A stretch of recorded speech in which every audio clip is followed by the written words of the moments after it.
అందరికీ నమస్కారం. ముందుగా అందరికీ మాతృభాష దినోత్సవ శుభాకాంక్షలు. ఎప్పుడు పుట్టానో ఎలా పుట్టానో సరిగ్గా నాకే తెలియదు. సంస్కృతానికని కొందరు చెబుతున్నారు, మూల ద్రావిడం నుండి వేరేనానని కొందరు. పుట్టడం కంటే పెరగడానికి అవస్థలు పడ్డాను. తిండి దొరక్క బాగా శుష్కించిపోయాను.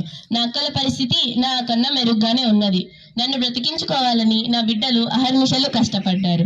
ఎవరి పంచనా చేరలేదు. నా తోబుట్టువుల కంటే సంతానం ఎక్కువ నాకు. స్థిరపడిన తరువాత నాకంటే అదృష్టవంతులు లేరంటే అతిశయోక్తి కాదు.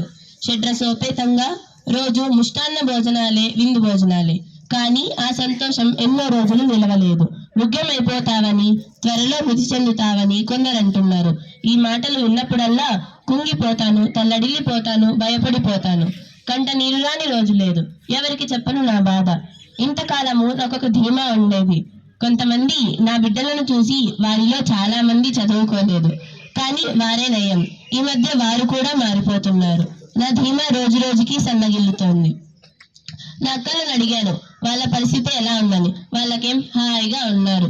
నాకెందుకీ దౌర్భాగ్యం. వారిద్దరికీ ఈ దుస్థితి లేదు. మాటల్లో మాటగా నా చెల్లెలను కూడా ఆరా తీశాను.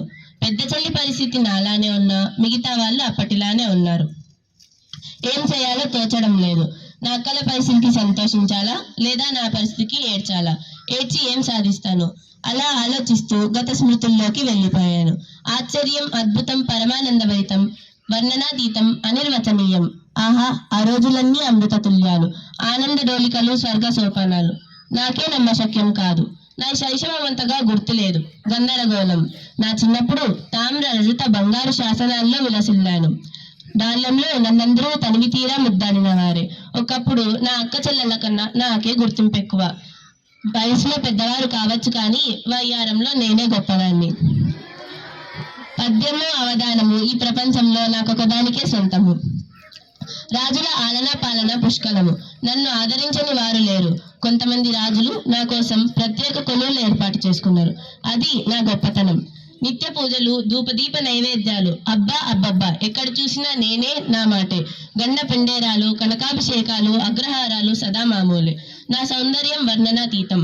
నేను ధరించని వస్త్రాలు లేవు, ఆభరణాలు లేవు. నేను విహరించని ప్రదేశాలు లేవు, ఒదగని శాస్త్రాలు లేవు. అష్టాదశ ద్వాదశ వర్ణనలతో తారాస్థాయికి వెళ్ళాను. నేను ఒదిగిపోని కల లేదు.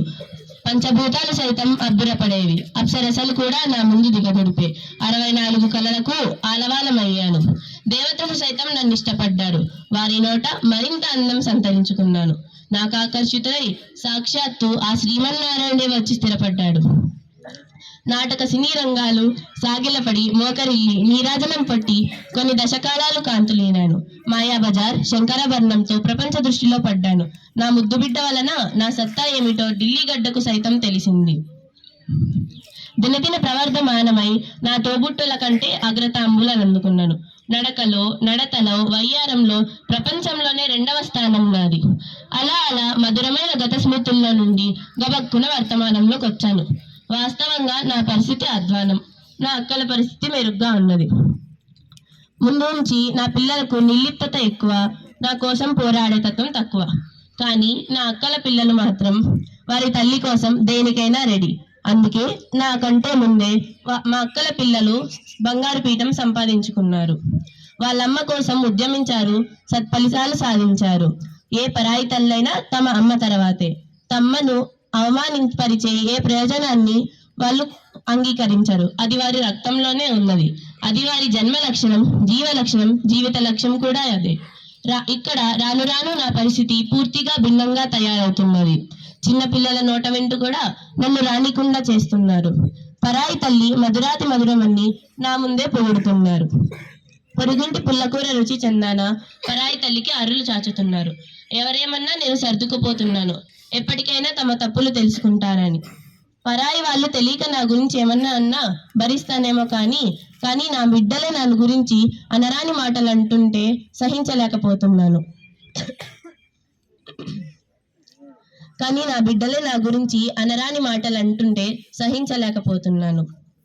నేనేమన్నా పూర్వంలాగా ప్రబంధాలు, గ్రంథాలు, కావ్యాలు రచింపమన్నానా లేదా అవధానాలు చేయమన్నానా? జానపద గీతాలు, పద్యాలు, గద్యాలు చదవమన్నానా? భారత, భాగవత, రామాయణాలు పారాయణం చేయమన్నానా?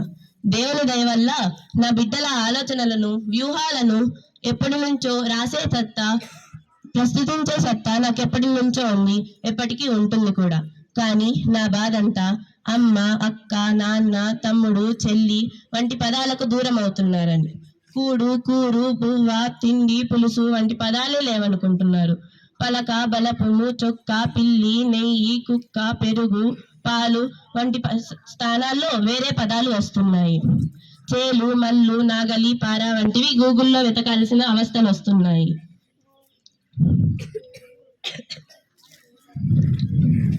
చేలు, మల్లు, నాగలి, పార వంటివి గూగుల్లో వెతకాల్సిన అవస్థలు వస్తున్నాయి. ఎక్కాలు, గుణకారాలు, భాగాహారాలు ఫోన్లో చూసి చెప్పాల్సిన దుస్థితి పట్టింది. చెల్లం కోడి, తొక్కుడు బిళ్ళ, కోతి కొమ్మచ్చి, కర్రసాము వంటి స్థానాల్లో క్రికెట్, సెల్ ఫోన్లు వస్తున్నాయి. పెద్దవాళ్ళ శిక్ష కరువు అవుతున్నది. జన్మదినాలకు కాస్త గుడికి వెళ్లకుండా చాక్లెట్లు పంచి కొవ్వొత్తులు ఆర్పడానికి పరిమితమవుతున్నారు. రోజులు, ఋతువులు, నెలలు అన్నీ వేరే రూపు సంతరించుకుంటున్నాయి. రోజులు, ఋతువులు ఇవన్నీ వేరే రూపు సంతరించుకుంటున్నాయి. 50 పైచీకి ఛానళ్లు సెనాల్మిల్లో ఉన్న వాటి పేర్లన్నీ TV9, TV96, TV99, TV6 ఇలా ఉన్నాయి. వాటిలో ప్రసారమయ్యే కార్యక్రమాలు Insider, Box Office, Movie Mixture, Big Debate ఇలా ఉన్నాయి. సినిమా వాళ్ళు నా పేరు చెప్పి కోట్లు దండుకుంటున్నారు, కానీ నన్ను ఉపయోగించడం తక్కువ. వార్తాపత్రికలు నాతో అంటరానితనం పాటిస్తూ నన్ను దూరం పెడుతున్నాయి. కొంతమంది పల్లెల్లో కూడా నన్ను దూరం చేయడానికి కుట్రలు పండుతున్నారు. ఇప్పటి నా పిల్లలకు జంతువుల, పక్షుల పేర్లు అస్సలే తెలియదు. ప్రకృతి అంటే అప్పుడు ఎప్పటికీ తెలియదేమో అనిపిస్తోంది. జానపద గీతాలు, పిల్లల పాటలు, పెళ్లి పాటలు, సీమంతం పాటలు కనుమరుగవుతున్నాయి. ఏమన్నా అంటే ఉద్యోగాలు రావంటున్నారు. నేనేమన్నా ఉద్యోగాలకు అడ్డుపడుతున్నానా, లేదా పరాయి తల్లిని గౌరవించొద్దంటున్నానా? నన్ను తులనాడవద్దు. అమ్మని కాబట్టి ఇన్ని చీత్కారాలను, సూటిపోటి మాటలను భరిస్తాను కూడా. కానీ ఎంతవరకు? నాకు కూడా స్వాభిమానం ఉంటుంది కదా. ఆలోచించండి. దీర్ఘాయుష్మాన్ భవ. శుభం భూయాత్. ఇప్పటి వరకు తెలుగు భాష వలె, తెలుగు తల్లి వలె ఒక తల్లి పడుతున్న బాధని, తను పడిన బాధని మీ ముందుకు ప్రస్తుతించాను. శ్రద్ధగా తిలకించిన మీ అందరికీ ధన్యవాదాలు. జై తెలుగు భాష, జై తెలుగు తల్లి.